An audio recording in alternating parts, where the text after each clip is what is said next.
Hello friends, मैं doctor आशीष Soni, Ayurvedic medical अफसर, government of Rajasthan.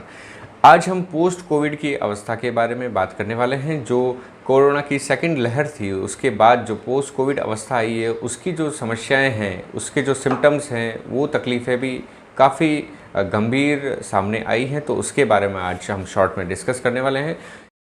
इस वीडियो में हम निम्न टॉपिक पर चर्चा करेंगे। पोस्ट कोविड की अवस्था क्या होती है, पोस्ट कोविड में कॉम्प्लिकेशंस क्या होते हैं, पोस्ट कोविड दिनचर्या कैसी हो सकती है, पोस्ट कोविड और आयुर्वेद में क्या रिलेशन है, पोस्ट कोविड में कौन सी आयुर्वेदिक औषधियाँ दी जा सकती हैं। तो सबसे पहले हम बात करते हैं पोस्ट कोविड कॉम्प्लिकेशंस की। वैसे तो ब्लैक फंगस जो है, म्यूकोरमाइकोसिस, वो पोस्ट कोविड कॉम्प्लिकेशन में सबसे घातक रूप से उभर कर आया है, लेकिन इसकी हम आज यहाँ बात नहीं करेंगे क्योंकि ये अपने आप में एक बहुत बड़ा टॉपिक है। उसके अलावा इन जनरल हम बात करते हैं तो पोस्ट कोविड एक्चुअली कहते किसे हैं। तो आप सभी को पता है कोविड की जो अवस्था होती है माइल्ड, मॉडरेट और सीवियर। तो पोस्ट कोविड अवस्था में यदि माइल्ड और मॉडरेट पेशेंट हैं तो वो अगर घर पर जा कर के इलाज ले रहे थे तो 15 से 17 दिन में उसके बाद जो अवस्था हो जाती है वो पोस्ट कोविड की अवस्था होती है। 15 से 17 दिन बाद लगभग RT-PCR जो टेस्ट है वो नेगेटिव आ जाता है। हमारी लेबोरेटरी जो फाइंडिंग्स होती है, वैल्यूज़ होती है, वो नॉर्मल लेवल पे आ जाती है। ऑक्सीजन का लेवल लगभग नॉर्मल आ जाता है। तो उसके बाद जो अवस्था होती है, उसके बाद जो सिम्टम्स होते हैं वो पोस्ट कोविड की अवस्था होती है।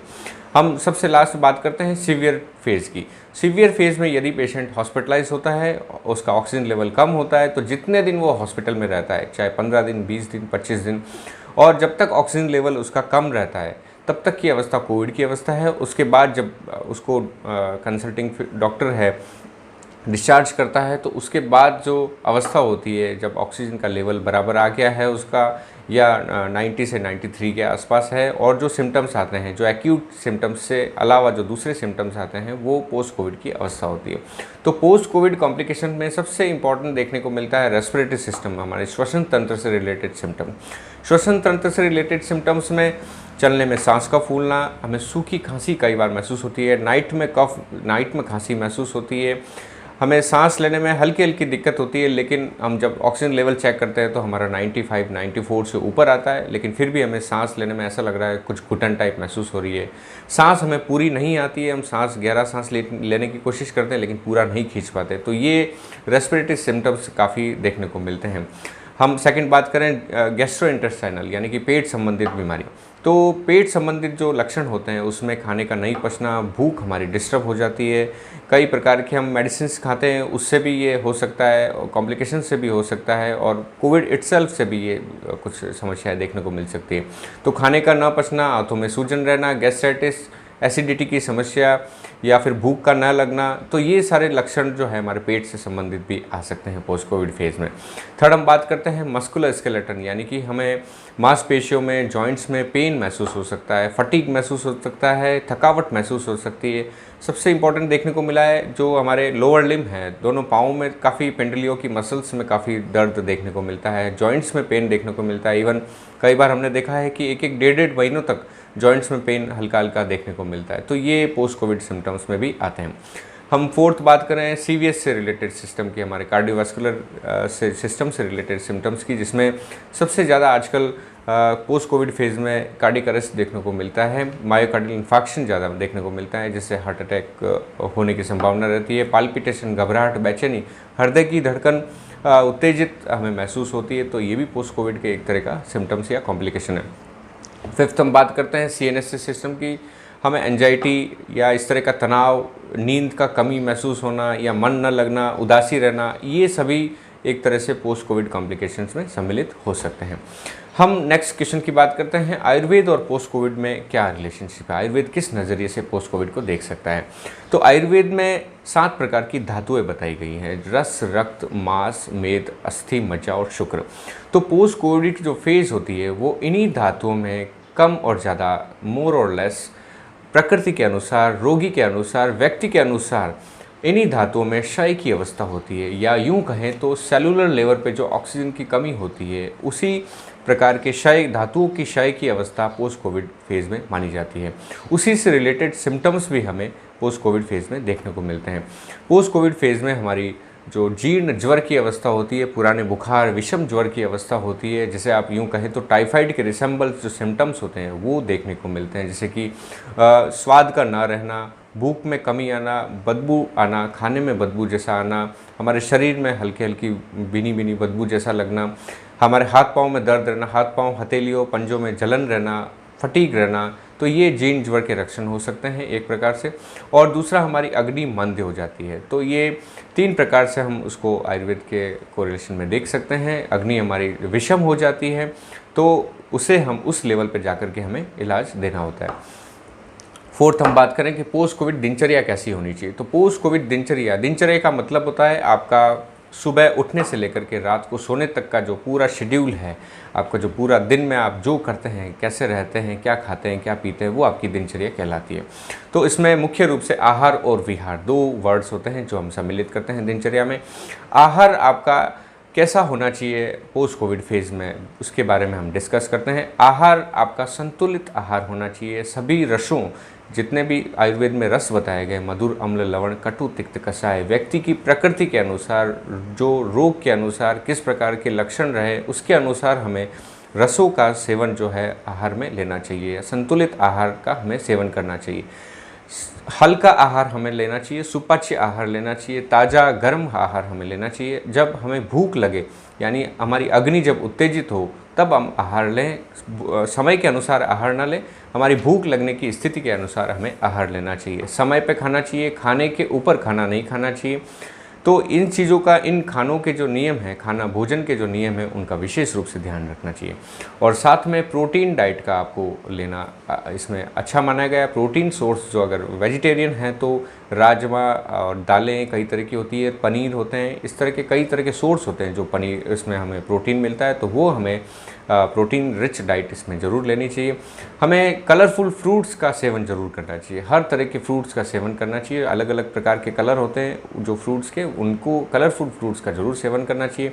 हरी सब्जियां या पत्तेदार सब्जियां का प्रचुर मात्रा में हमें प्रयोग करना चाहिए, क्योंकि उसमें भरपूर विटामिन और मिनरल्स होते हैं जो हमारी पूर्ति बॉडी में जाकर के पूर्ति करते हैं।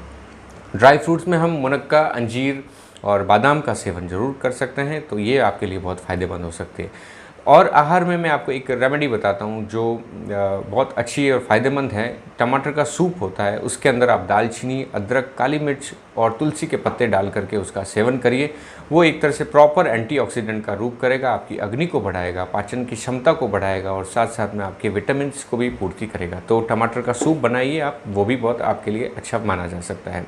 तो ये आहार आप भोजन में ज़रूर, आप अपनी दिनचर्या में ज़रूर सम्मिलित कीजिए। इसके अलावा विहार के बारे में बात करते हैं। विहार में सूक्ष्म व्यायाम, हल्की हल्की कसरतें जो आपकी एनर्जी को ज़्यादा खपत ना करें, वो आपको ज़रूर करना चाहिए। योग और प्राणायाम को अपनी दिनचर्या में ज़रूर से ज़रूर सम्मिलित करना चाहिए।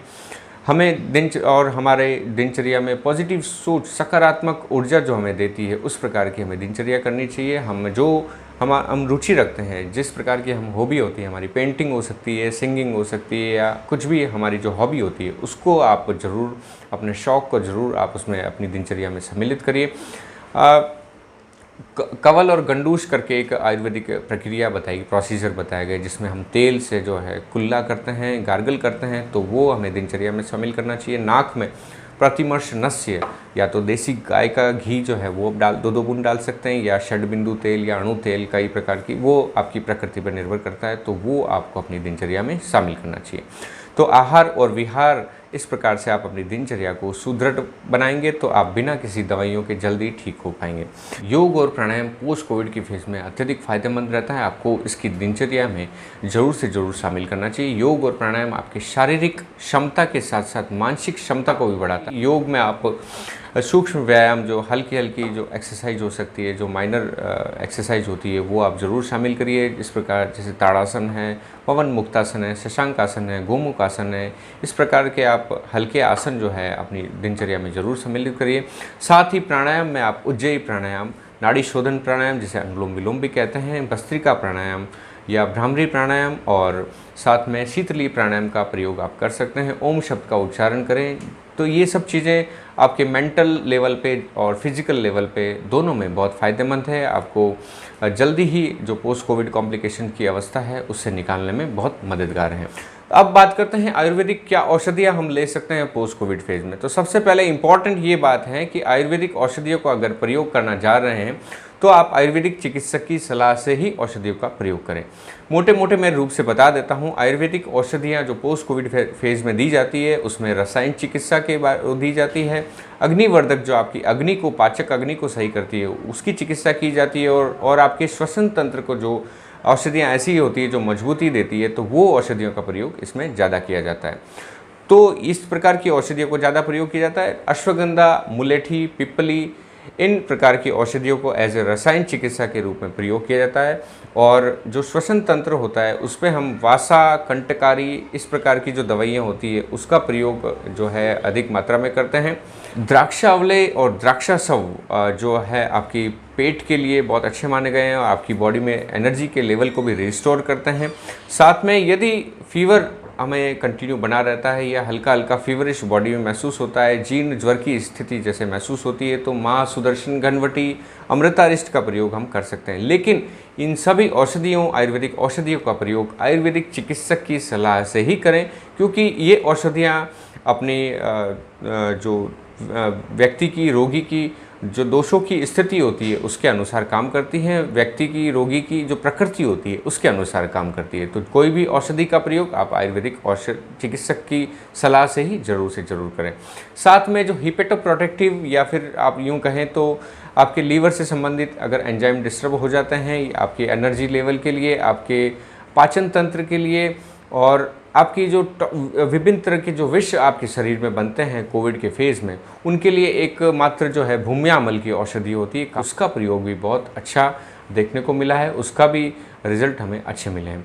तो ये कुछ औषधियाँ होती है जो आप चिकित्सक की सलाह से यूज़ कर सकते हैं। तो पोस्ट कोविड की फेज़ में जो इस तरह का हमारा एक उपयोगी वीडियो आपके लिए हम उम्मीद करते हैं साबित होगा।